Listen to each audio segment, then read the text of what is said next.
রং বেরঙের কাপড় পরিত্যাগ করে স্বইচ্ছায়, কেউ কিন্তু জোর করেনি, স্বইচ্ছায় শিলাই ছাড়া একটা কাপড়কে আপন করে নেয়। নিজের মাতৃভূমি ছেড়ে চলে যাচ্ছে মক্কাতুল মুকাররমার দিকে। যেই ব্যক্তি এসি ছাড়া 2 মিনিট থাকতে পারে না, সেই ব্যক্তি উত্তপ্ত গরম রোদের নিচে কাবা শরীফকে তাওয়াফ করছে লব্বাইক আল্লাহুম্মা লব্বাইক বলে। লক্ষ লক্ষ মানুষের হুজুম সেখানে, কেউ ডান থেকে চাপ দেয়, কেউ বাম থেকে চাপ দেয়, কেউ সামনে থেকে দেয়, কেউ পিছন থেকে ধাক্কা দেয়, কারো পা আপনার পায়ের উপর পড়ছে। যেই মানুষটার সামনে কেউ দাঁড়িয়ে কথা বলার সাহস হয় না, যে মানুষটা কথা বললে সবাই চুপ করে শুনে থাকা ছাড়া দ্বিতীয় কোনো উপায় থাকে না, যে মানুষটা রাস্তা দিয়ে গেলে মানুষ সবাই মাথা নত করে থাকে ভয়ে ভয়ে, ওই মানুষটার রাগ সম্পর্কে সবার জানা। সেই মানুষটা যখন আল্লাহর ঘর তাওয়াফ করছে, লব্বাইক আল্লাহুম্মা লব্বাইক লব্বাইক লা শারীকা লাক লব্বাইক ইন্নাল হামদা ওয়ান নি'মাতা লাকা ওয়াল মুলক লা শারীকা লাক লব্বাইক আল্লাহুম্মা লব্বাইক বলে বলে উত্তপ্ত গরম রোদের মধ্যে সে সিদ্ধ হতে হতে তাওয়াফ করছে। আর আমরা সবাই জানি, যখন কষ্টের লেভেল বেড়ে যায় মেজাজও তখন গরম হয়ে যায়, সামান্য কিছুতেও কিন্তু মাইন্ডে লেগে যায়, মেজাজ গরম হয়। সেই ব্যক্তিটা, প্রভাবশালী ব্যক্তিটা, ধনী ব্যক্তিটা, ক্ষমতাবান ব্যক্তিটা যখন আল্লাহর ঘর তাওয়াফ করছে, তখন একজন অসহায় মানুষের কোনইর গুতা তার শরীরকে আঘাত করেছে। তো সে চিন্তা করছে, আমার পাশে বসার ক্ষমতা কারো নাই বাংলাদেশে, আজকে এখানে সবাই আমাকে দেখি ডান থেকেও ধাক্কা মারে, বাম থেকেও ধাক্কা মারে, সামনে থেকেও দেখি গুতা মারে, পিছন থেকেও দেখি গুতা মারে, ইচ্ছা করে তো কেউ মারে না, ধাক্কায় পরে যেটা হয় সেটাই। এবার যখন তিনি এটার প্রতিশোধ নেওয়ার জন্য প্রস্তুত নিচ্ছেন, পিছন থেকে ওলামায়ে কেরাম হাত ধরে বলে, ভাই আপনি বাংলাদেশে যেটা ছিলেন আল্লাহর ঘরে আপনি সেটা নন, আল্লাহর ঘরে আপনি সেটা নন। সুবহানাল্লাহ। আপনার প্রভাব সেখানে, আপনার আধিপত্য সেখানে, আল্লাহ আপনাকে হজ করাতে এনেছেন, আল্লাহর হজের কোনো দরকার নাই। তাওয়াফ আপনি আমি করি না করি কাবা ঘরের কিচ্ছু যায় আসে না, আল্লাহ তাআলা হজের বিধান দিয়েছেন আমাদের কল্যাণের জন্য। সে ভাই বলে, আমার কল্যাণের জন্য? বিষয়টা তো বুঝলাম না। বলে যে পরকালীন সওয়াব তো পাবেন পাবেন, শুধু তাই নয়, আপনি যতক্ষণ ইহরাম গায়ে দিবেন, ইহরাম অবস্থায় থাকবেন, ইহরাম অবস্থায় থাকা অবস্থায় কেউ আপনাকে গালি দিলে আপনি উল্টা গালি দিতে পারবেন না, কেউ আঘাত করলে আঘাতের পাল্টা উত্তর দিতে পারবেন না, কেউ কুনোই মারলে আপনি তাকে গালের মধ্যে একটা থাপ্পড় বসাতে পারবেন না, আপনি রাগ দেখাতে পারবেন না, আপনি রাগ দেখাতে পারবেন না, আপনি ক্ষোভ দেখাতে পারবেন না, মেজাজ দেখাতে পারবেন না। তো আমি কি করব? বলে যে যতক্ষণ ইহরাম অবস্থায় থাকবে, ইহরাম মানে মুর্দা, মৃত্যু মানুষ, মুর্দা মানুষ চিল্লাতে পারে না, রাগ করতে পারে না, কথা বলতে পারে না, চুপ হয়ে থাকুন, ধৈর্য ধরে থাকুন। আল্লাহ তাআলা জানে বান্দার জীবনে যুদ্ধে টিকার জন্য, রাস্তাঘাটে চলার জন্য, সমাজে টিকার জন্য, পরিবারে টিকার জন্য, ব্যবসায়ীতে টিকার জন্য, সর্ব জায়গায় বান্দার একটা জিনিসের বড় দরকার, সেটার নাম ধৈর্য, সেটার নাম ধৈর্য, সেটার নাম ধৈর্য। সহ্য করা, ধৈর্য ধরা, এগুলা শিখানোর জন্য আল্লাহ তাআলা আপনাকে বাংলাদেশ থেকে হজে আসার সুযোগ করে দিয়েছেন, নিজের রাগকে কন্ট্রোল করা শেখার জন্য। আল-ইয়াওমা আকমালতু লাকুম দীনাকুম ওয়া আতমামতু আলাইকুম নি'মাতি। ধর্মটা কি পশু পাখির জন্য, না গরু ছাগলের জন্য, না মানুষের জন্য? তাহলে এই মানুষ কেন্দ্রিক কথা থাকবে কোথায়? ধর্মে। ধর্ম কথা বলবে মানুষের, মানুষের জীবনের জন্য। যেহেতু ধর্ম, মানুষের জীবন যেখানে যেখানে ধর্ম কথা বলবে সেখানে সেখানে মানুষের জীবন যেখান পর্যন্ত ধর্মকেও কথা বলতে হবে সেখান পর্যন্ত কথা বলেন, ঠিক কি না? এবার আসেন, ধর্মের নাম কি? ইসলাম। এই ইসলাম ধর্মের মধ্যে কিছু আদেশ আছে নাকি নাই? আবার কিছু নিষেধ আছে।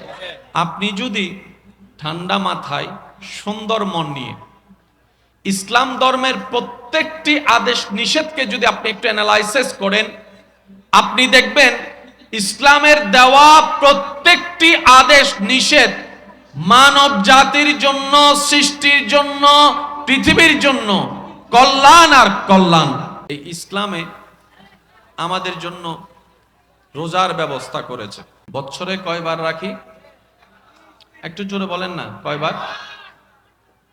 একটা বার যেই রোজাটা আমরা রাখি সেহরি থেকে ইফতার পর্যন্ত না খেয়ে, বাহ্যিকভাবে যেটা আমরা দেখি সেটার কথা বলছি, না খেয়ে, এই রোজাটা রাখার কারণে সওয়াব হয় যা পরকালে কাজে লাগবে। ধর্ম তো যেটা যেটা সব সময়ের কথা বলে, কল্যাণের কথা বলে। আপনি আমি রোজা রেখে দুপুর বেলা রমজানে না খেয়ে সওয়াব অর্জন করে পরকালের পার হওয়ার তো কিছুটা বেনিফিট পেলাম। এই দুনিয়াতে আছি, এটার বেনিফিট কি হলো? জাপানি বিজ্ঞানী অসমি, যার নাম, তিনি তার গবেষণায় অটোফেগি বলে একটা সিদ্ধান্ত নিয়েছেন, যিনি তার গবেষণায় বলছেন প্রত্যেকটা মানুষের সুস্থ থাকার জন্য অন্তত বছরে একটি মাস না খেয়ে থাকাটা, কম খেয়ে থাকাটা দেহের জন্য কল্যাণকর। ওনার গবেষণায় যে থিওরিটা দিয়েছেন, মানবের দেহের কল্যাণের জন্য 1450 বছর আগে মানব জাতির কল্যাণের জন্য এই ইসলাম ধর্মের মাধ্যমে আল্লাহ তাআলা নবী রাহমাতুল লিল আলামিনের জবানের মাধ্যমে ওই রমজানের রোজার সিস্টেম দিয়ে দিয়েছেন। তাহলে রমজানে রোজা রেখে আমরা পরকালের বেনিফিটও পেয়েছি, দুনিয়ার বেনিফিটও পেয়েছি। পরকালের উপকারও হলো, দুনিয়ার উপকারও হলো। ইসলামে একটা জাকাতের সিস্টেম আছে না বা একটু জোরে বলেন না? হয়তো আমরা সমাজের কাছে পৌঁছানোর মতো বার্তাটা পৌঁছাতে সক্ষম হইনি বলে ব্যর্থতাটা আমাদের। অথচ বিশ্ব জ্ঞানী জ্ঞানী ব্যক্তিরা এই সারা পৃথিবী থেকে এই গরিবত্বকে দূর করার জন্য যতগুলা ফর্মুলা অ্যাক্টিভ করেছেন, চিন্তা করেছেন, তার মধ্যে সবচাইতে কার্যকরী সিস্টেমের নাম হচ্ছে যাকাত। সুবহানাল্লাহ বলেন। যেমন আমাদের যাকাত শব্দটা মাথায় আসলে যাকাতের কাপড়, যাকাতের লুঙ্গি, যাকাতের শাড়ি, যাকাতের পাঞ্জাবি, যাকাতের এই, যাকাতের সেই। আমরা যাকাত শব্দটাকে এতটুকুর মধ্যে সীমাবদ্ধ করে ফেলেছি। ইসলাম যেভাবে বলেছে, নবী রাহমাতুল লিল আলামিন যেভাবে গাইডলাইন দিয়েছে, ওভাবে পরিপূর্ণটা করতে পারি নাই বলে ব্যর্থতা আমাদের। এই বিশ্বের মধ্যে যদি যাকাত সিস্টেমটাকে 100-এ বাস্তবায়ন করা যেত, গরিবত্বের হার কমে যেত, ক্ষুধার্ত মানুষ থাকার সুযোগ থাকতো না, অভাবী মানুষ থাকার সুযোগ থাকতো না, সবাই মোটামুটি এক লেভেলের সুন্দর স্বচ্ছ জীবনে চলে আসতো। সুবহানাল্লাহ। আর একটু জোরে বলা যাবে সুবহানাল্লাহ? তাহলে যাকাতে পরকালের উপকারও আছে, দুনিয়ার উপকারও আছে। যদি কষ্ট না হয় আর কি, আপনাদের একটু আওয়াজটা দিবেন। পরকালের উপকারও আছে, দুনিয়ার উপকারও আছে। এবার বলেন, ইসলামের ভিতরে একটা হজ আছে না? হজ আছে, বলেন না, আছে না? আছে। রং বেরঙের পোশাক খুশি মনে ছেড়ে সাদা একটি কাপড়কে আপন করে নিতে হয়।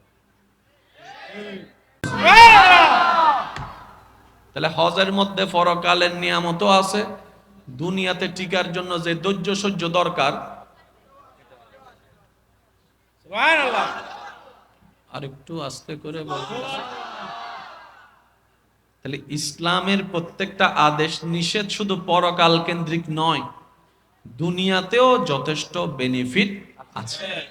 এবার খুশি মনে একবার বলেন সুবহানাল্লাহ। এই ফরজের ভিতরে একটা ফরজের নাম নামাজ। আমি শুনি নাই। নামাজ হচ্ছে এমন একটা মাধ্যম যেটা বান্দা এবং রবের মাঝখানে একটা প্রেমের সেতু। একটা প্রেমের সেতু, যার নাম সালাত, যার নাম নামাজ। এবার একটু মনোযোগ আমি আপনাদের আশা করব। পরকালীন মুক্তির জন্য ঈমানের সাথে সাথে আমাদের নেক আমলের দরকার আছে না নাই? আছে। রোজার ভিতর নেক আমল আছে না নাই? আছে। হজের ভিতর আছে না নাই? আছে। যাকাতের ভিতর আছে না নাই? আছে। নামাজের ভিতর আছে না নাই? এই চারটি বিষয় ধরলাম। হজের বেলায় বলেন না, হজের বেলায় হজের নিয়মও আল্লাহ দিয়েছেন, যাকাতের নিয়মও আল্লাহ দিয়েছেন, রোজার নিয়মও আল্লাহ দিয়েছেন। সুবহানাল্লাহ। কিন্তু এখানে একটা প্রেমের ব্যাখ্যা আছে। হজের বিধান আমাদের কল্যাণের জন্য আল্লাহ দিয়েছেন, নবীর কাছে আমাদের কাছে পৌঁছায় দেওয়ার জন্য। যখন হজের বিধান দেওয়ার সময় আসলো, আল্লাহ তাআলা জিবরাইলকে দিয়ে বিধান পাঠিয়ে দিলেন, রসূল আমাদেরকে জানিয়ে দিলেন। যখন যাকাতের বিষয় আসলো, রব জানিয়ে দিলেন, নবী আমাদেরকে জানিয়ে দিলেন। সুবহানাল্লাহ জোরে। রোজার বিধান যখন আসলো, আল্লাহ জিবরাইল ফেরেশতাকে দিয়ে দিলেন, জিবরাইল ফেরেশতা নবীর কাছে নিয়ে আসলেন বার্তা, সেই আদেশ, সেই হুকুম, নবী রাহমাতুল লিল আলামিন আমাদেরকে রোজার বিধান জানিয়ে দিলেন। এবার যখন নামাজের বিষয় আসলো, জিবরাইল বলে, মওলা আমাকে দাও, প্রত্যেকবারের মতো আমি গিয়ে তোমার নবীকে, তোমার হাবিবকে দিয়ে আসব। আল্লাহ তাআলা বলে, না জিবরাইল নয়, যাকাত তোমাকে দিয়ে পাঠিয়েছি বিধান, রোজা তোমাকে দিয়ে পাঠিয়েছি, হজের বিধান তোমাকে দিয়ে পাঠিয়েছি, এই নামাজের বিধান আমি তোমাকে দিয়ে পাঠাবো না, যাকে দিব তাকে নিয়ে আসো। আর একটু জোরে বলতে হবে, যাকে দিব ওনাকে নিয়ে আসেন। লাইন আসছে?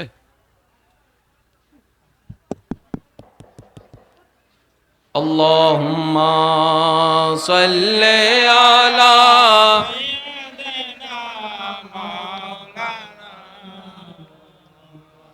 ওয়া আলা আলি সাইয়্যিদিনা মাওলানা। সবাই মিলে একবার পড়েন তো দেখি, শুনতে কেমন লাগে। আল্লাহুম্মা সাল্লি আলা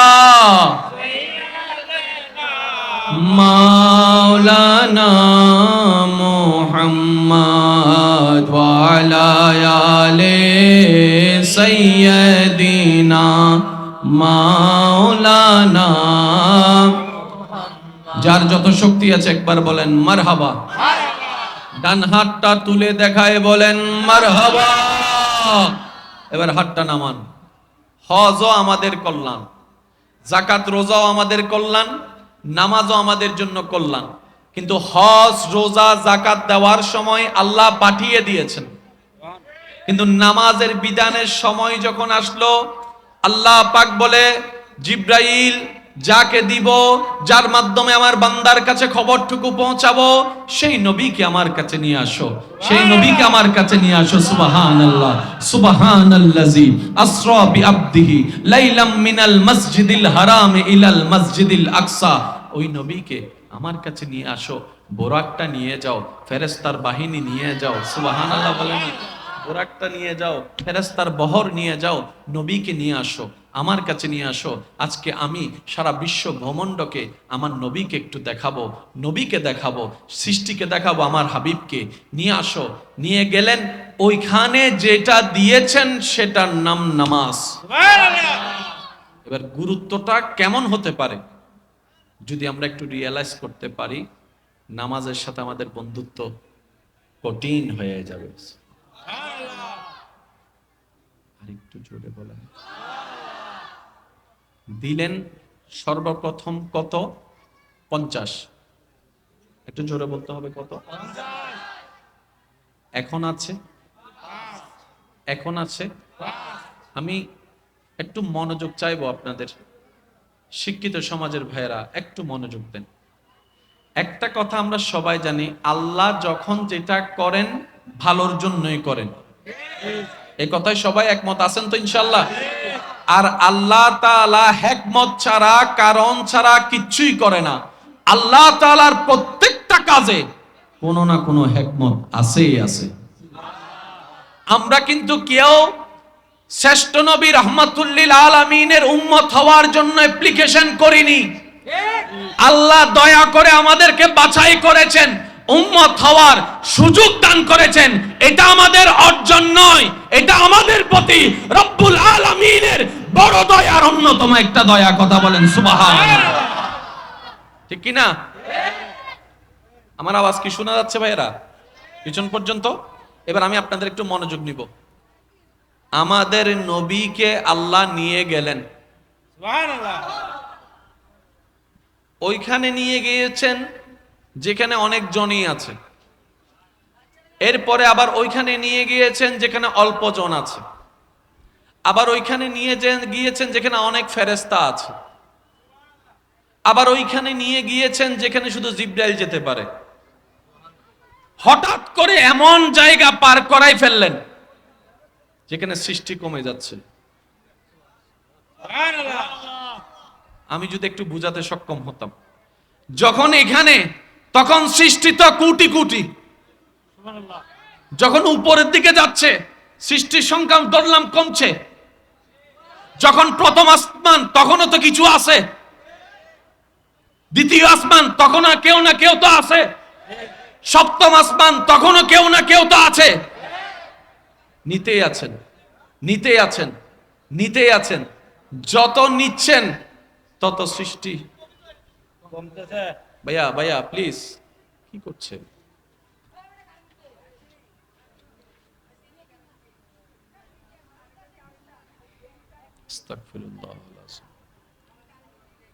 যত নিচ্ছে আমাদের নবীকে তত সৃষ্টি যাইতে যাইতে এক পর্যায়ে জিবরাইল বলে যে ইয়া রাসূলুল্লাহ,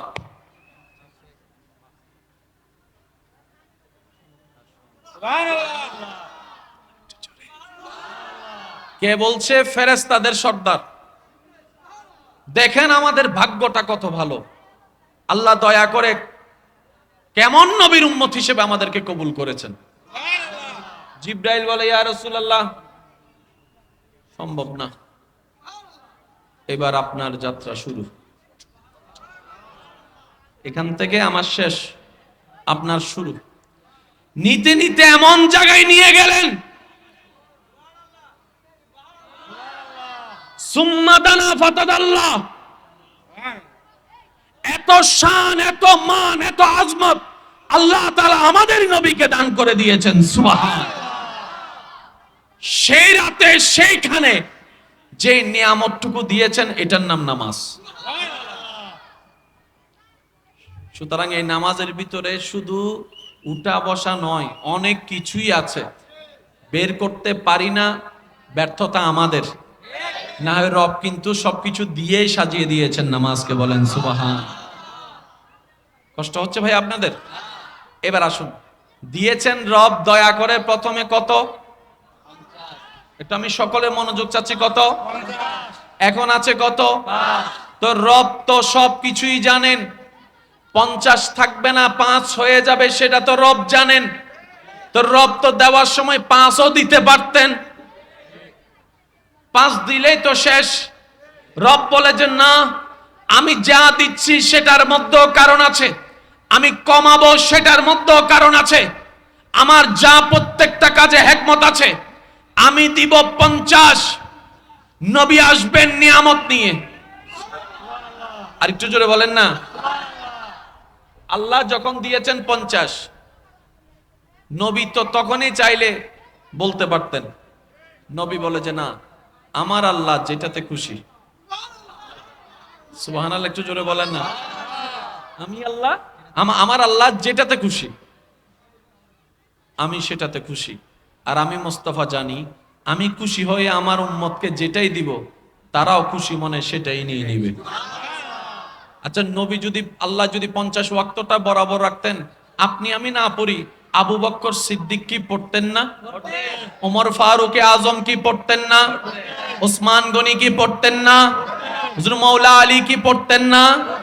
ওনারা ঠিকই পড়তেন, ওনারা ঠিকই পড়তেন। এবার আসুন, 50 ওয়াক্ত নিয়ে আসতে লাগলেন, মূসা নবীর সাথে দেখা। আপনারা সবাই জানেন, শুধু একটু স্মরণ করিয়ে দিচ্ছি। উনি বললেন, নবী আবার গেলেন, যাওয়ার পরে 5 কমিয়ে 45 আনলেন। সুবহানাল্লাহ, জোরে জোরে বলেন। মূসা নবী আবার বললেন, আপনার উম্মত এটা পারবে না, ওভারলোড হয়ে যাবে। নবী আবার গেলেন, আবার 5 কমালেন। এইভাবে 9 বার যাওয়া আসা হলো, প্রত্যেকবারে 5 5 নং 45, 50 বিয়োগ 45 বাকি আছে 5। এবার দেখা হলো কোন নবীর সাথে? রাস্তায় দেখা হলো কোন নবীর সাথে? এতো আওয়াজ দিয়ে বলে না মুসা নবীর সাথে রাস্তায় দেখা হলো আমাদের নবীর কোন নবীর সাথে? আমি সবার মুখে শুনতে চাই, রাস্তায় দেখা হলো আমাদের নবীর সাথে কোন নবীর সাথে? রাস্তায় পরামর্শ দিলেন আমাদের নবীকে কোন নবী? আরেকটু জোরে বলেন। আরো তো নবী ছিলেন, আরো তো ছিলেন। ইব্রাহিম নবী তো ছিলেন, ইউনুস নবী তো ছিলেন, ঈসা নবী তো ছিলেন। কোন নবী সামনে এসে দাঁড়িয়ে এমন কথা বললেন না যেটা মুসা নবী বললেন। আল্লাহ পাক বলে যে এখানে শুধু নামাজ কমানো হিকমত নয়, এই নবী রাসূলের ভিতরে কোরআনের ছায়াতলে রব্বি আরনি বলে মুসা ফরিয়াদ করেছিল, ও আল্লাহ দেখা দাও, ও আল্লাহ দেখা দাও, ও আল্লাহ দেখা দাও। আমি প্রত্যেকবার বলেছিলাম লান্তারানি লান্তারানি লান্তারানি, তুমি আমাকে দেখতে পারবা না। ওই মূসার মনের চাওয়াটাকে কিছুটা পূরণ করার জন্য আমি রাস্তার মধ্যে অন্য নবীদেরকে না রেখে মূসাকে রেখে দিলাম, মূসাকে রেখে দিলাম, মূসাকে রেখে দিলাম। ও মূসা, তোমার ভিতর আমি সাজাই দিলাম। নবী যখন 50 নিয়ে যাবে মাঝখানে তুমি পরামর্শ দাও, আবার যখন আবার যাবে আবার আসবে আবার তুমি পরামর্শ দাও। 9 বার তুমি পরামর্শ দিবা, প্রত্যেকবার 5 বার করে কমাবো। তো তুমি মূসা, আমি আল্লাহকে দেখতে না পারলো অন্তত তাকে দেখো যাকে যিনি আমি রবকে দেখেছেন। সুবহানাল্লাহ। হিকমত কার? জোরে বলতে হবে হিকমত কার? আর আল্লাহর হিকমতে বিন্দু পরিমাণ 19-20 নাই। ঠিক মনে রাখবেন, আল্লাহর হিকমতে বিন্দু পরিমাণ 19-20 নাই। 19-20 সব আমাদের বুঝার মধ্যে, আমাদের ধারণার মধ্যে। আর সেজন্যই তো কারো বিয়ে না হলে কথা টানাটানি শুরু করি, বিয়ের পরে বাচ্চা না হলে কথা টানাটানি শুরু করি, পড়ালেখা করার পরে চাকরি না পেলে কথা টানাটানি শুরু করি, ব্যবসা দেওয়ার পরে যদি লাভ তুলতে না পারে কথা টানাটানি শুরু করি।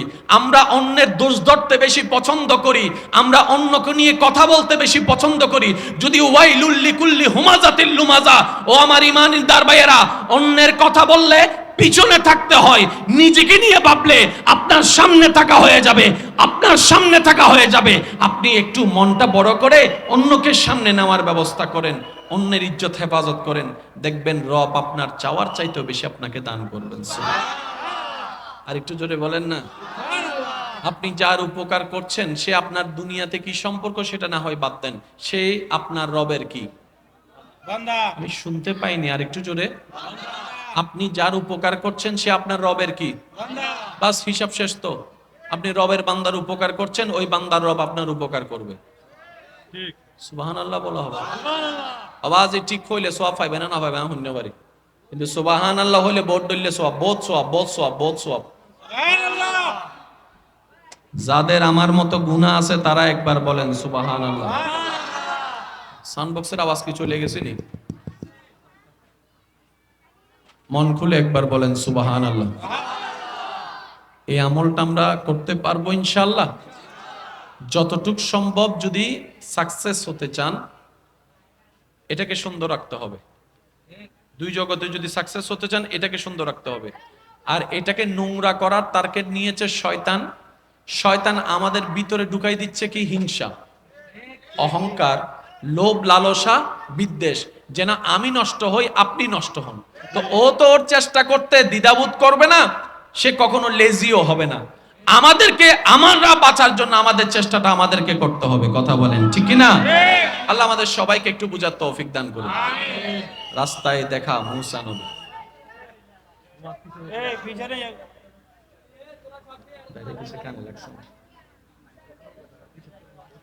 একবার দরুদ শরীফ পড়েন। আল্লাহুম্মা সাল্লি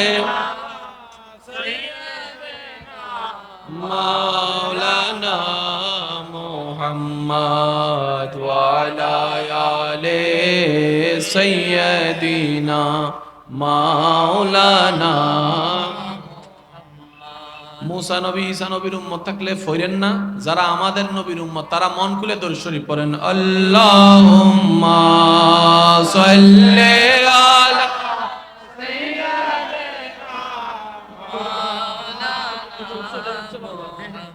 ওয়া আলা আলি সাইয়্যিদিনা মাওলানা। जग में जब आए इस्लाम जिंदा हो गए, जग में जब आए मोहम्मद इस्लाम जिंदा। बूतों ने सब कलमा पढ़ा, भूतों ने सब कलमा पढ़ा, काफिर मुसलमान हो गए, जग में जब आए मोहम्मद इस्लाम जिंदा हो गए, जग में जब आए मोहम्मद इस्लाम जिंदा हो गए। উচ্চ আওয়াজে একবার বলেন মারহাবা। নাম কি? শুরুটা এখন থেকে নয়, তখন থেকে কমপ্লিট হয়েছে আমাদের নবীর ট্রামে এসে। আল ইয়াউমা আকমালতু লাকুম দীনাকুম ওয়া আতমামতু আলাইকুম নি'মাতি। চিৎকার দিয়ে বলেন সুবহানাল্লাহ। আর একটু জোরে বলতে হবে সুবহানাল্লাহ। এবার যে জিনিসটা আমরা সুশীল সমাজকে বুঝতে হবে, ধর্মটা কি পশু পাখির জন্য না গরু ছাগলের জন্য না মানুষের জন্য? আর একটু আওয়াজ দিয়ে বলেন। তাহলে এই মানুষ কেন্দ্রিক কথা থাকবে কোথায়? ধর্মে। ধর্ম কথা বলবে মানুষের, ধর্ম কথা বলবে মানুষের।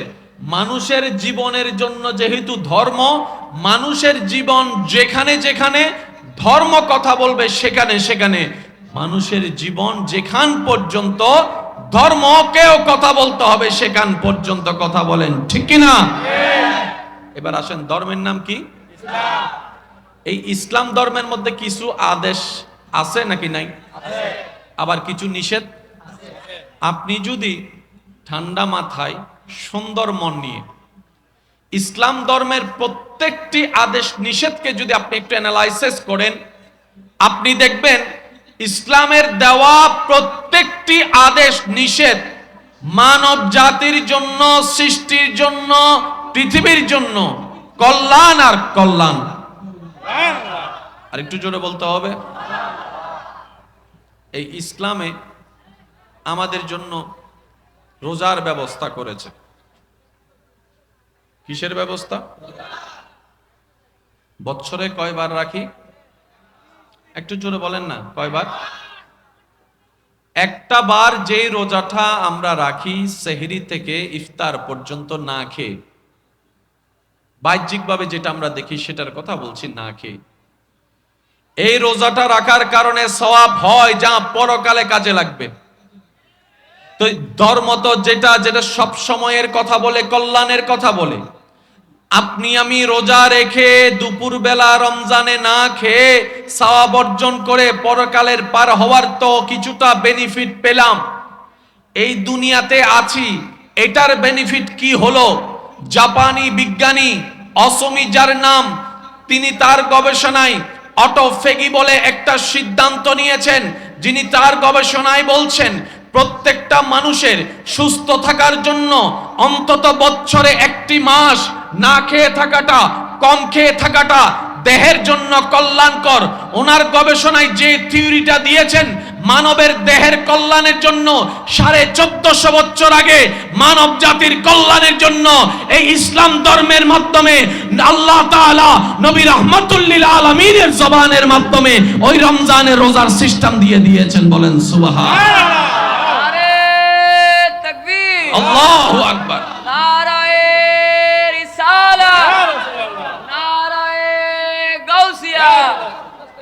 উচ্চ আওয়াজে একবার বলতে হবে সুবহানাল্লাহ। তাহলে রমজানে রোজা রেখে আমরা পরকালের বেনিফিটও পেয়েছি, দুনিয়ার বেনিফিটও পেয়েছি। পরকালের উপকারও হলো, দুনিয়ার উপকারও হলো। সুবহানাল্লাহ একটু বলা যাবে?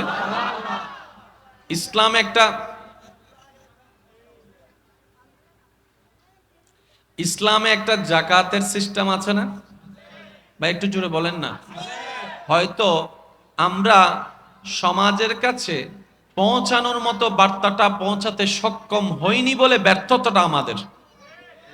অথচ বিশ্ব জ্ঞানী জ্ঞানী ব্যক্তিরা এই সারা পৃথিবী থেকে এই গরিবত্বকে দূর করার জন্য যতগুলা ফর্মুলা অ্যাক্টিভ করেছেন, চিন্তা করেছেন, তার মধ্যে সবচাইতে কার্যকরী সিস্টেমের নাম হচ্ছে যাকাত।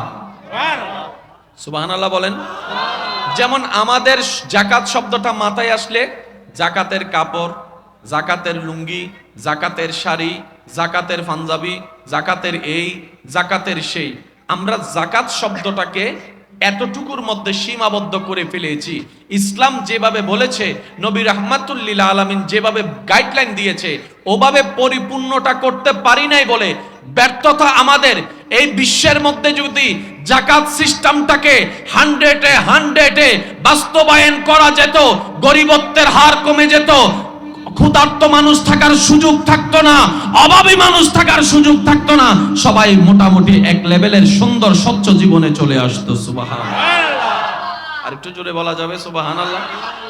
তাহলে যাকাতে পরকালের উপকারও আছে, দুনিয়ার উপকারও আছে। যদি কষ্ট না হয় আর কি আপনাদের একটু আওয়াজটা দিবেন। পরকালের উপকারও আছে, দুনিয়ার উপকারও আছে। এবার বলেন, ইসলামের ভিতরে একটা হজ আছে না? হজ আছে, বলেন না, আছে না? আছে। রং বেরঙের পোশাক খুশি মনে ছেড়ে সাদা একটি কাপড়কে আপন করে নিতে হয়। সুবহানাল্লাহ বলেন তো দেখি। এই তো মাশাআল্লাহ, আরেকটু জোরে। রং বেরঙের কাপড় পরিত্যাগ করে স্বইচ্ছায়, কেউ কিন্তু জোর করেনি, স্বইচ্ছায় শিলাই ছাড়া একটা কাপড়কে আপন করে নেয়। নিজের মাতৃভূমি ছেড়ে চলে যাচ্ছে মক্কাতুল মুকাররমার দিকে। যেই ব্যক্তি এসি ছাড়া 2 মিনিট থাকতে পারে না, সেই ব্যক্তি উত্তপ্ত গরম রোদের নিচে কাবা শরীফকে তাওয়াফ করছে লব্বাইক আল্লাহুম্মা লব্বাইক বলে। লক্ষ লক্ষ মানুষের হুজুম সেখানে।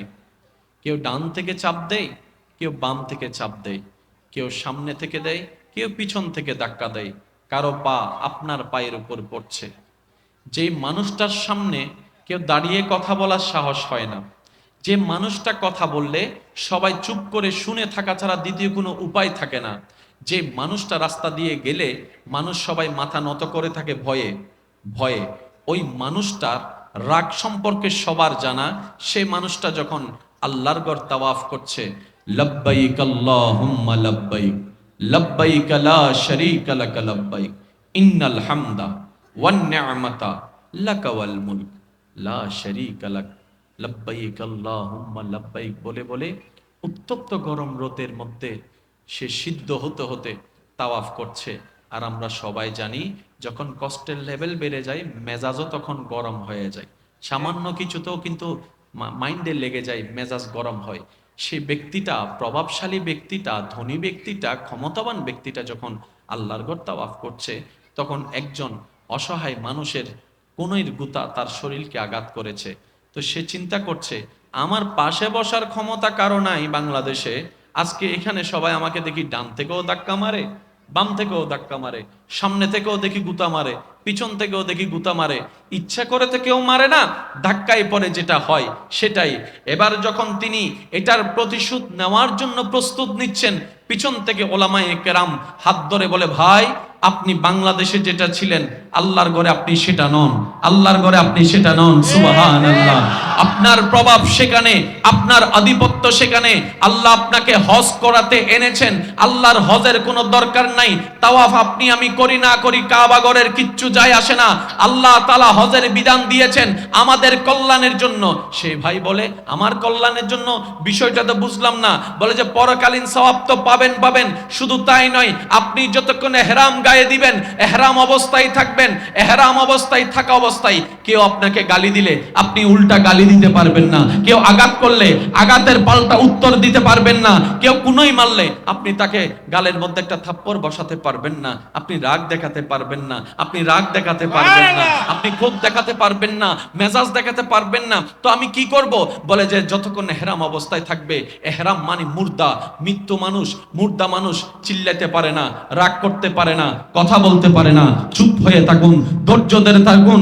আল্লাহ তাআলা জানে বান্দার জীবনে যুদ্ধে টিকার জন্য, রাস্তাঘাটে চলার জন্য, সমাজে টিকার জন্য, পরিবারে টিকার জন্য, ব্যবসায়ীতে টিকার জন্য সর্ব জায়গায় বান্দার একটা জিনিসের বড় দরকার, সেটার নাম ধৈর্য। সেটার নাম ধৈর্য, সেটার নাম ধৈর্য। সহ্য করা, ধৈর্য ধরা, এগুলা শিখানোর জন্য আল্লাহ তাআলা আপনাকে বাংলাদেশ থেকে হজে আসার সুযোগ করে দিয়েছেন, নিজের রাগকে কন্ট্রোল করা শেখার জন্য। তাহলে হজের মধ্যে পরকালের নিয়ামতও আছে। দুনিয়াতে টিকার জন্য যে ধৈর্য সহ্য দরকার, সুবহানাল্লাহ, আর একটু আস্তে করে বলুন। তাহলে ইসলামের প্রত্যেকটা আদেশ নিষেধ শুধু পরকাল কেন্দ্রিক নয়, দুনিয়াতেও যথেষ্ট বেনিফিট আছে। এবার খুশি মনে একবার বলেন সুবহানাল্লাহ। এই ফরজের ভিতরে একটা ফরজের নাম নামাজ। আমি শুনি নাই। নামাজ হচ্ছে এমন একটা মাধ্যম যেটা বান্দা এবং রবের মাঝখানে একটা প্রেমের সেতু। একটা প্রেমের সেতু, যার নাম সালাত, যার নাম নামাজ। এবার একটু মনোযোগ আমি আপনাদের আশা করব। পরকালীন মুক্তির জন্য ঈমানের সাথে সাথে আমাদের নেক আমলের দরকার আছে না নাই? রোজার ভিতর নেক আমল আছে না নাই? হজের ভিতর আছে না নাই? যাকাতের ভিতর আছে না নাই? নামাজের ভিতর আছে না নাই? এই চারটি বিষয় ধরলাম। হজের বেলায় বলেন না, হজের বেলায় হজের নিয়মও আল্লাহ দিয়েছেন, যাকাতের নিয়মও আল্লাহ দিয়েছেন, রোজার নিয়মও আল্লাহ দিয়েছেন, সুবহানাল্লাহ। কিন্তু এখানে একটা প্রেমের ব্যাখ্যা আছে। হজের বিধান আমাদের কল্যাণের জন্য আল্লাহ দিয়েছেন, নবীর কাছে আমাদের কাছে পৌঁছায় দেওয়ার জন্য।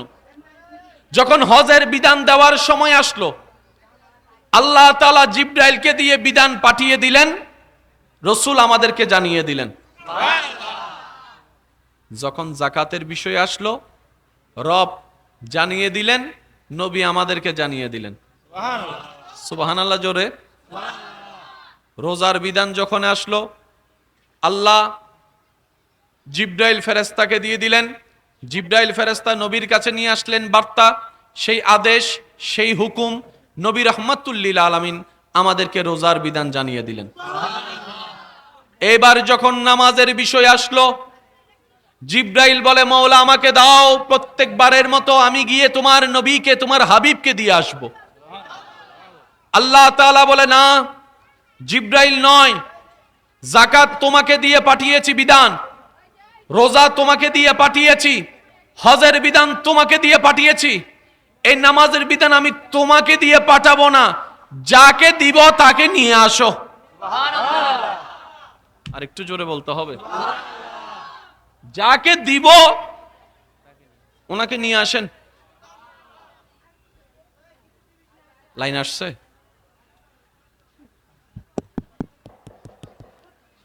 আল্লাহুম্মা সাল্লি আলা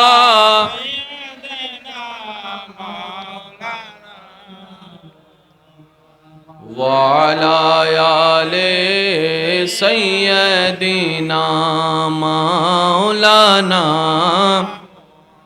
সবাই মিলে একবার পড়েন তো দেখি, শুনতে কেমন লাগে। আল্লাহুম্মা সাল্লি আলা মাওলানা মুহাম্মদ ওয়া আলা আলি সাইয়্যিদিনা মাওলানা। যার যত শক্তি আছে একবার বলেন মারহাবা। ডান হাতটা তুলে দেখায় বলেন মারহাবা। এবার হাতটা নামান। হজও আমাদের কল্যাণ, জাকাত রোজাও আমাদের কল্যাণ, নামাজও আমাদের জন্য কল্যাণ। কিন্তু হজ রোজা জাকাত দেওয়ার সময় আল্লাহ পাঠিয়ে দিয়েছেন, কিন্তু নামাজের বিধানের সময় যখন আসলো আল্লাহ পাক বলে, জিব্রাইল যাকে দিব, যার মাধ্যমে আমার বান্দার কাছে খবরটুকু পৌঁছাবো, সেই নবীকে আমার কাছে নিয়ে আসো, সেই নবীকে আমার কাছে নিয়ে আসো। সুবহানাল্লাহ, সুবহানাল্লাযী আসরা বিআবদিহি লাইলাম মিনাল মসজিদিল হারাম ইলাল মসজিদিল আকসা। ওই নবীকে আমার কাছে নিয়ে আসো, বোরাকটা নিয়ে যাও, ফেরেশতার বাহিনী নিয়ে যাও। সুবহানাল্লাহ বলেন, বোরাকটা নিয়ে যাও, ফেরেশতার বহর নিয়ে যাও, নবীকে নিয়ে আসো, আমার কাছে নিয়ে আসো। আজকে আমি সারা বিশ্ব ভ্রমণ্ডকে আমার নবীকে একটু দেখাবো, নবীকে দেখাবো, সৃষ্টিকে দেখাবো, আমার হাবিবকে নিয়ে আসো। নিয়ে গেলেন, ওইখানে যেটা দিয়েছেন সেটার নাম নামাজ। এবার গুরুত্বটা কেমন হতে পারে যদি আমরা একটু রিয়েলাইজ করতে পারি, নামাজের সাথে আমাদের বন্ধুত্ব কঠিন হয়ে যাবে। আর একটু জোরে বলেন। দিলেন সর্বপ্রথম কত? 50। একটু জোরে বলতে হবে, কত? এখন আছে, এখন আছে। আমি একটু মনোযোগ চাইবো আপনাদের, শিক্ষিত সমাজের ভাইয়েরা একটু মনোযোগ দেন।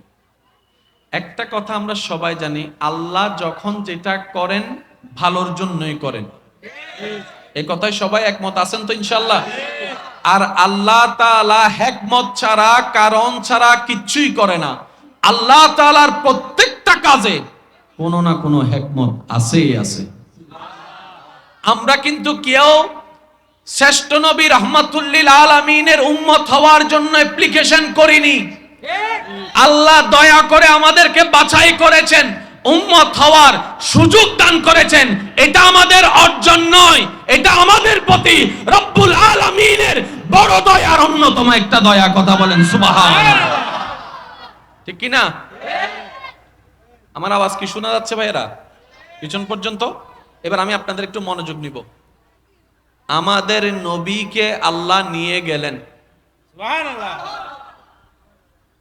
ওইখানে নিয়ে গিয়েছেন যেখানে অনেক জনই আছে, এরপরে আবার ওইখানে নিয়ে গিয়েছেন যেখানে অল্প জন আছে, আবার ওইখানে নিয়ে গিয়েছেন যেখানে অনেক ফেরেশতা আছে, আবার ওইখানে নিয়ে গিয়েছেন যেখানে শুধু জিবরাইল যেতে পারে। হঠাৎ করে এমন জায়গা পার করাই ফেললেন যেখানে সৃষ্টি কমে যাচ্ছে। আমি যদি একটু বুঝাতে সক্ষম হতাম, যখন এখানে, তখন সৃষ্টি তো কোটি কোটি, যখন উপরের দিকে যাচ্ছে সৃষ্টির সংখ্যা ধরলাম কমছে। যখন প্রথম আসমান তখনও তো কিছু আছে, দ্বিতীয় আসমান তখনও কেউ না কেউ তো আছে, সপ্তম আসমান তখনও কেউ না কেউ তো আছে। নিতেই আছেন, নিতেই আছেন, নিতেই আছেন।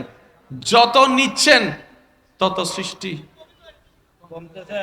ভাইয়া ভাইয়া প্লিজ, কি করছে?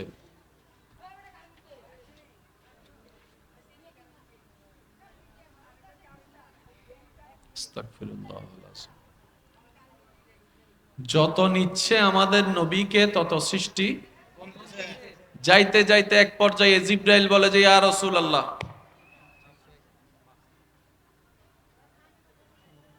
সুবহানাল্লাহ। কে বলছে? ফেরেশতাদের সর্দার। দেখেন আমাদের ভাগ্যটা কত ভালো, আল্লাহ দয়া করে কেমন নবীর উম্মত হিসেবে আমাদেরকে কবুল করেছেন। জিবরাইল বলে, ইয়া রাসূলুল্লাহ, সম্ভব না, এবার আপনার যাত্রা শুরু, এখান থেকে আমার শেষ, আপনার শুরু। নিতে নিতে এমন জায়গায় নিয়ে গেলেন, সুম্মা দানা ফাতাদাল্লাহ। এত শান, এত মান, এত আজমত আল্লাহ তাআলা আমাদের নবীকে দান করে দিয়েছেন। সুবহান। সেই রাতে সেইখানে যে নিয়ামতটুকু দিয়েছেন এটার নাম নামাজ। সুতরাং এই নামাজের ভিতরে শুধু উঠা বসা নয়, অনেক কিছুই আছে। বের করতে পারি না, ব্যর্থতা আমাদের। না হয় রব কিন্তু সবকিছু দিয়েই সাজিয়ে দিয়েছেন নামাজকে, বলেন সুবহান। কষ্ট হচ্ছে ভাই আপনাদের? এবার আসুন, দিয়েছেন রব দয়া করে প্রথমে কত? একটু আমি সকলের মনোযোগ চাচ্ছি, কত? এখন আছে কত? তো রব তো সবকিছুই জানেন। 50 থাকবে না, 5 হয়ে যাবে, সেটা তো রব জানেন। তো রব তো দেওয়ার সময় 5ও দিতে পারতেন, 5 দিলেই তো শেষ। রব বলে যে না, আমি যা দিচ্ছি সেটার মধ্যেও কারণ আছে, আমি কমাবো সেটার মধ্যেও কারণ আছে, আমার যা প্রত্যেকটা কাজে হিকমত আছে। আমি দিব 50, নবী আসবেন নিয়ামত নিয়ে। আর একটু জোরে বলেন না। আল্লাহ যখন দিয়েছেন 50, নবী তো তখনই চাইলে বলতে পারতেন। নবী বলে যে না, আমার আল্লাহ যেটাতে খুশি। সুবহানাল্লাহ, একটু জোরে বলেন না। আমি আল্লাহ, আমার আল্লাহ যেটাতে খুশি, আমি সেটাতে খুশি। আর আমি মোস্তফা জানি, আমি খুশি হয়ে আমার উম্মতকে যেটাই দিব, তারাও খুশি মনে সেটাই নিয়ে নিবে। আচ্ছা, নবী যদি, আল্লাহ যদি 50 ওয়াক্তটা বরাবর রাখতেন, আপনি আমি না পড়ি, আবু বকর সিদ্দিক কি পড়তেন না? ওমর ফারুক আজম কি পড়তেন না? ওসমান গনি কি পড়তেন না? হুজুর মাওলা আলী কি পড়তেন না? ওনারা ঠিকই পড়তেন, ওনারা ঠিকই পড়তেন। এবার আসুন, 50 ওয়াক্ত নিয়ে আসতে লাগলেন, মূসা নবীর সাথে দেখা। আপনারা সবাই জানেন, শুধু একটু স্মরণ করিয়ে দিচ্ছি। উনি বললেন, নবী আবার গেলেন, যাওয়ার পরে 5 কমিয়ে 45 আনলেন। সুবহানাল্লাহ, জোরে জোরে বলেন। মূসা নবী আবার বললেন, আপনার উম্মত এটা পারবে না, ওভারলোড হয়ে যাবে। নবী আবার গেলেন, আবার 5 কমালেন। এইভাবে 9 বার যাওয়া আসা হলো, প্রত্যেকবারে 5, 5 নং 45, 50 বিয়োগ 45, বাকি আছে 5। এবার দেখা হলো কোন নবীর সাথে? রাস্তায় দেখা হলো কোন নবীর সাথে? এত আওয়াজ দিয়ে বলে না, মূসা নবীর সাথে। রাস্তায় দেখা হলো আমাদের নবীর কোন নবীর সাথে? আমি সবার মুখে শুনতে চাই, রাস্তায় দেখা হলো আমাদের নবীর সাথে কোন নবীর সাথে? রাস্তায় পরামর্শ দিলেন আমাদের নবীকে কোন নবী? আরেকটু জোরে বলেন। আরো তো নবী ছিলেন, আরো তো ছিলেন। ইব্রাহিম নবী তো ছিলেন, ইউনুস নবী তো ছিলেন, ঈসা নবী তো ছিলেন। কোন নবী সামনে এসে দাঁড়িয়ে এমন কথা বললেন না যেটা মূসা নবী বললেন। আল্লাহ পাক বলে যে এখানে শুধু নামাজ কমানো হিকমত নয়, এই নবী রাসূলের ভিতরে কোরআনের ছায়াতলে রব্বি আরনি বলে মূসা ফরিয়াদ করেছিল, ও আল্লাহ দেখা দাও, ও আল্লাহ দেখা দাও, ও আল্লাহ দেখা দাও। আমি প্রত্যেকবার বলেছিলাম লান্তারানি, তুমি আমাকে দেখতে পারবা না। ওই মূসার মনের চাওয়াটাকে কিছুটা পূরণ করার জন্য আমি রাস্তার মধ্যে অন্য নবীদেরকে না রেখে মূসাকে রেখে দিলাম। ও মূসা, তোমার ভিতর আমি সাজাই দিলাম। নবী যখন 50 নিয়ে যাবে, মাঝখানে তুমি পরামর্শ দাও। আবার যখন আবার যাবে, আবার আসবে, আবার তুমি পরামর্শ দাও। 9 বার তুমি পরামর্শ দিবা, প্রত্যেকবার 5 বার করে কমাবো। তো তুমি মূসা, আমি আল্লাহকে দেখতে না পারলো, অন্তত তাকে দেখো যিনি আমি রবকে দেখেছেন। হিকমত কার? জোরে বলতে হবে, হিকমত কার? আর আল্লাহর হিকমতে বিন্দু পরিমাণ 19-20 নাই। মনে রাখবেন, আল্লাহর হিকমতে বিন্দু পরিমাণ 19-20 নাই। 19-20 সব আমাদের বুঝার মধ্যে, আমাদের ধারণার মধ্যে। আর সেজন্যই তো কারো বিয়ে না হলে কথা টানাটানি শুরু করি, বিয়ের পরে বাচ্চা না হলে কথা টানাটানি শুরু করি, পড়ালেখা করার পরে চাকরি না পেলে কথা টানাটানি শুরু করি, ব্যবসা দেওয়ার পরে যদি লাভ তুলতে না পারে কথা টানাটানি শুরু করি। আমরা অন্যের দোষ ধরতে বেশি পছন্দ করি, আমরা অন্যকে নিয়ে কথা বলতে বেশি পছন্দ করি। যদি ওয়াইলুল লিকুল্লি হুমাজাতিল লুমাজা, ও আমার ঈমানদার ভাইয়েরা, অন্যের কথা বললে পিছনে থাকতে হয়। নিজেকে নিয়ে ভাবলে আপনার সামনে থাকা হয়ে যাবে, আপনার সামনে থাকা হয়ে যাবে। আপনি একটু মনটা বড় করে অন্যকে সামনে নেওয়ার ব্যবস্থা করেন, অন্যের ইজ্জত হেফাজত করেন, দেখবেন রব আপনার চাওয়ার চাইতেও বেশি আপনাকে দান করবেন। আর একটু জোরে বলেন না। আপনি যার উপকার করছেন সে আপনার দুনিয়াতে কি সম্পর্ক সেটা না হয় বাদ দেন, সে আপনার রবের কি বান্দা। আমি শুনতে পাইনি, আর একটু জোরে। আপনি যার উপকার করছেন সে আপনার রবের কি বান্দা। বাস, হিসাব শেষ। তো আপনি রবের বান্দার উপকার করছেন, ওই বান্দার রব আপনার উপকার করবে। ঠিক, সুবহানাল্লাহ বলা হবে।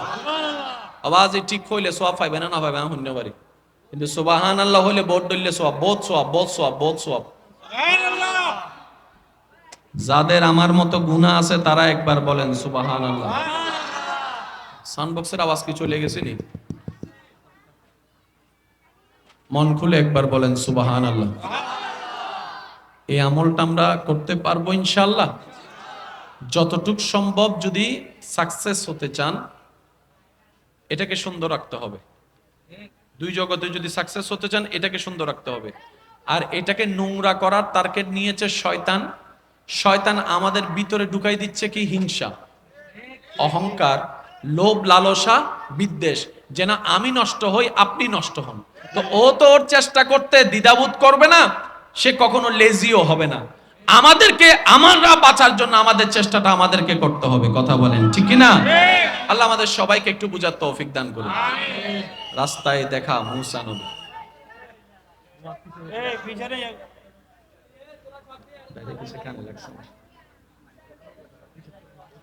একবার দরুদ শরীফ পড়েন। আল্লাহুম্মা সাল্লি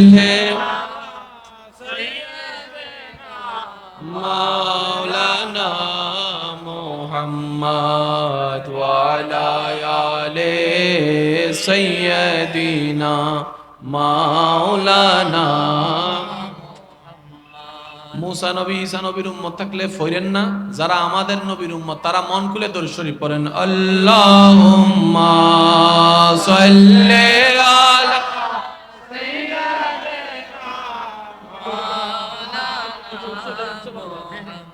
ওয়া আলা আলি সাইয়্যিদিনা মাওলানা।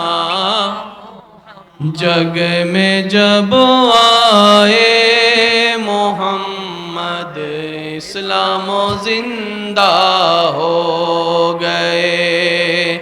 जग में जब आए मोहम्मद इस्लाम जिंदा।